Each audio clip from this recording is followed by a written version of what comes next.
Hello दोस्तों, नमस्कार। आज आपका स्वागत है हमारे YouTube चैनल पे। अब तक हम पाचन तंत्र के अंदर पाचन तंत्र के अंदर चल रहे थे, जिसमें आमाशय और उसके बाद में श्लेष्मा और रेनिन के बारे में पढ़ा था। आज हम रेनिन के आगे मतलब आमाशय से जस्ट नीचे कौन सा पार्ट जुड़ा होता है पाचन तंत्र का, उसके बारे में पढ़ेंगे। आमाशय के जस्ट नीचे जुड़ा रहता है छोटी आंत। क्या जुड़ी रहती है? छोटी आंत। आज हम पढ़ेंगे छोटी आंत के बारे में। छोटी आंत क्या होती है? पाचन तंत्र का सबसे लंबा भाग। पाचन तंत्र का सबसे लंबा भाग होता है। छोटी आंत की लंबाई बड़ी आंत से ज्यादा होती है। बड़ी आंत बहुत छोटी होती है, लेकिन छोटी आंत नाम से छोटी आंत है, लेकिन वास्तविक में ये बड़ी होती है। इसके 3 भाग होते हैं। मैंने आपको कल भी लिखवाए थे, BJI शॉर्टकट में लिखवाया था मैंने, BJI। B का बताया था मैंने ड्यूटेनम, J का जेजुनम और I का इलियम। ये मैंने आपको कल इसके बारे में तीनों के नाम लिखवाए थे, और मैंने बड़ी आंत के भी तीनों पार्ट लिखवाए थे। छोटी आंत की लंबाई कितनी होती है? 6.7 मीटर होती है, लेकिन वास्तविक में इसकी लंबाई होती है 7 मीटर होती है, 7 मीटर लंबी होती है। और छोटी आंत का व्यास बड़ी आंत से कम होता है। बड़ी आंत से कम होता है इसका व्यास। यानी कि व्यास कैसे होता है मैं आपको बता देता हूं। बड़ी आंत से कम होता है इसका व्यास। यानी कि व्यास कैसे होता है मैं आपको बता देता हूं। व्यास कैसे होता है? देखिए, मान लीजिए ये छोटी आंत है, इसके बीच में डिस्टेंस देखिए कम है, और ये बड़ी आंत है, इसके बीच में डिस्टेंस देखिए। छोटी आंत नाम से भी छोटी है, और इसका व्यास भी क्या होता है? छोटा, कम होता है। देखिए, नली किस टाइप में होती है? इस टाइप में। तो अब अंदर वाले भाग को किस में मापेंगे? इसका व्यास में, और इसका आधा त्रिज्या। ये मैथ्स के अनुसार है, लेकिन एक पतली सी नली होती है, वो गोलाकार आकृति की होती है, इसीलिए इसको व्यास में मापा जाता है। छोटी आंत का व्यास बड़ी आंत से कम होता है। चलिए ये देखो, चित्र बता रहा हूं मैं। ये ऊपर से आया आमाशय से जुड़ा हुआ, इसके एक साइड में यकृत, दूसरी साइड में अग्न्याशय ग्रंथि, और आगे जुड़ा हुआ है नली, एक मतलब भोजन नली जुड़ी हुई है, और भोजन नली के अंदर ये वाला भाग कहलाता है ग्रहणी। इसके बारे में छोटी आंत, और आगे जुड़ा हुआ है नली, एक मतलब भोजन नली जुड़ी हुई है, और भोजन नली के अंदर ये वाला भाग कहलाता है ग्रहणी। इसके बारे में मैं छोटी आंत कराने के बाद में इनके बारे में बताऊंगा। और यहाँ पर क्या पाया जाता है? सकस का मतलब होता है, सकस को इंग्लिश में बोलते हैं इंटेरोकैसिस।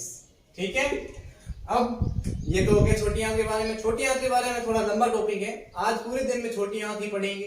तब तक आप इससे तारिए, मैं अगला टॉपिक करवाता हूँ। पढ़ते हैं। छोटी आंत में 2 प्रकार के रस आकर के मिलते हैं। पहला रस होता है अग्न्याशय रस, दूसरा होता है पित्त रस। अग्न्याशय रस पूर्ण पाचक रस कहलाता है, यानी कि पूरी तरह से पाचन करने वाला रस है। ठीक है, सबसे शक्तिशाली रस कहा गया है? बहुत ही शक्तिशाली, पावरफुल होता है। इसमें पूर्ण पाचक रस भी कहा जाता है। इसे क्या कहा जाता है? पूर्ण पाचक रस। अग्न्याशय रस में पाए जाने वाला एंजाइम कौन कौन से होते हैं? देखो, सबसे पहला लाइपेज, दूसरा एमाइलेज, ऐसे करते हुए 7 एमाइलेज एंजाइम है, कुछ 7-8 एंजाइम्स है, जिसमें हम पहला और दूसरा लिखा है मैंने अभी। इसके आगे थोड़ा आगे बढ़ेंगे, मैं पढ़ाऊंगा तो पूरी डिटेल के साथ पढ़ाऊंगा। तब तक आप इस वीडियो को लाइक कर दीजिए। लाइपेज क्या होता है? ये एंजाइम वसा का पाचन करता है। किसका पाचन करता है? वसा का पाचन करता है। और देखो, वसा को पाचन करने के लिए क्या करता है? वसा होती है, उसमें लाइपेज की उपस्थिति में ये वसीय अम्ल और ग्लिसरॉल में बदल देता है। ये मैंने आपको कल भी बताया था। दूसरा एमाइलेज, ये कार्बोहाइड्रेट का पाचन करता है। किसका? कार्बोहाइड्रेट का पाचन करता है। कार्बोहाइड्रेट है, इसको पॉलीसेकेराइड या एमाइलेज की उपस्थिति में क्या बदलता है? डाइसैकेराइड में बदलता है, जिसमें 3 पार्ट बनते हैं इसके, माल्टोज, सुक्रोज और लैक्टोज। अब हम थोड़ी थोड़ी जानकारी इनके बारे में पढ़ेंगे, फिर तीसरा एंजाइम पढ़ेंगे। तब तक आप इसको उतारिए। तीसरा एंजाइम आता है ट्रिप्सिन या काइमोट्रिप्सिन। इसके 2 नाम है। ट्रिप्सिन क्या करता है? ये भी प्रोटीन का पाचन करता है। प्रोटीन को पाचन कैसे करता है? प्रोटीन को ट्रिप्सिन की उपस्थिति में या काइमोट्रिप्सिन की उपस्थिति में, दोनों का नाम सेम है, और इन दोनों की उपस्थिति में ये किस में बदल देता है? किसको?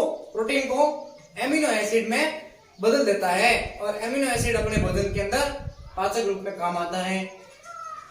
चौथा, माल्टोज। माल्टोज क्या होता है? करता है माल्टोज माल्टेज की उपस्थिति में ग्लूकोज को 2 भागों में बदल देता है, ग्लूकोज प्लस ग्लूकोज। सुक्रोज 5वें नंबर पर आता है। सुक्रोज ये सुक्रोज का पाचन करता है। सुक्रोज है वो सुक्रोज की उपस्थिति में 2 अलग अलग भागों में बांटता है। किसको? सुक्रोज को सुक्रोज की उपस्थिति में ग्लूकोज में और फ्रुक्टोज में 2 भागों में बांटता है। लैक्टोज 6 नंबर पे आता है। ये लैक्टोज का पाचन करता है। लैक्टोज क्या होता है? लैक्टोज की उपस्थिति में ग्लूकोज और ग्लूक्टोज 2 भागों में बदल देता है। अब लास्ट 7वें नंबर का न्यूक्लियोलेस होता है। न्यूक्लियोलेस अम्ल का पाचन करता है। न्यूक्लियोलेस अम्ल का खुद का पाचन करता है, ठीक है, और साथ में क्या बनाता है? पाचन करता है। तो अब न्यूक्लियोलेस क्या होता है? न्यूक्लियोलेस की उपस्थिति में किस में बदलेगा? न्यूक्लिक अम्ल में। मैंने लिखवाया नहीं है, इससे आगे लिखवा दूंगा मैं। हाँ, तो न्यूक्लिक एसिड के बाद में, न्यूक्लिक एंजाइम के बाद में हम पढ़ेंगे पितरस के बारे में, क्योंकि मैंने आपको अग्न्याशय रस और पितरस दोनों के बारे में पढ़ाया था। अब तक जानकारी जितनी पढ़ी है वो सब एंजाइम किसके अंदर आए थे? अग्न्याशय रस के अंदर। अब हम पढ़ेंगे पितरस के बारे में। न्यूक्लिक एसिड के बारे में मैंने आपको बता दिया है कि न्यूक्लिक एसिड होता है वो न्यूक्लियोलेस के अम्लों की उपस्थिति में न्यूक्लियोटाइड और न्यूक्लियोसाइड में बदल देता है, ठीक है। चलिए, पितरस का काम क्या होता है? यकृत में इसका निर्माण होता है। कंपटीशन में हर बार क्वेश्चन पूछा जाता है कि पितरस का निर्माण कहाँ होता है। ज्यादातर बच्चे पिता से करके आ जाते हैं, लेकिन पिता से इसका सही जवाब नहीं है। इसका सही जवाब क्या है? यकृत यानी कि लीवर। पितरस का निर्माण लीवर के अंदर होता है, ठीक है, जिसको हम फॉर्मेशन बोलते हैं। इसका भंडारण पित्ताशय में होता है। इसका भंडारण पितरस बनने के बाद में इसका कलेक्शन, भंडारण, स्टोरेज कहाँ होता है? पित्ताशय में होता है। आपको ये चीज ही ध्यान रखनी है, सबसे मोस्ट लाइन यही है। पित्ताशय में होता है, जिसको बोलते हैं स्टोरेजेशन बोलते हैं। इसमें कोई एंजाइम नहीं पाया जाता है, लेकिन उसमें मैंने आपको अग्न्याशय रस के अंदर बहुत सारे एंजाइम बताए थे 7 प्रकार के। इसमें पित्त लवण या पित्त वर्णक पाया जाता है, ठीक है, और ये पायसीकरण या इमल्सीकरण कहलाता है। चलिए, अब पायसीकरण के बारे में पढ़ेंगे। आज पायसीकरण के बारे में थोड़ा सा बता देते हैं, कल इसके बारे में पूरी डिटेल पढ़ेंगे। वसा का पायसीकरण को बोलते हैं इनहिबिशन। वसा की सबसे बड़ी गुलिकाओं को छोटी गुलिकाओं में बदलने की प्रक्रिया पायसीकरण कहलाती है। चलिए, वीडियो को पसंद आया है तो लाइक कीजिए और कमेंट करके बताइए कैसा लगा आपको, और सबके साथ में शेयर कीजिए। जनरल साइंस के टॉपिक्स स्टार्ट हो गए हैं पूरे संपूर्ण विस्तार के साथ में। अगर वीडियो पसंद आया है तो लाइक कीजिए, शेयर कीजिए और चैनल को सब्सक्राइब करना बिल्कुल ना भूलें।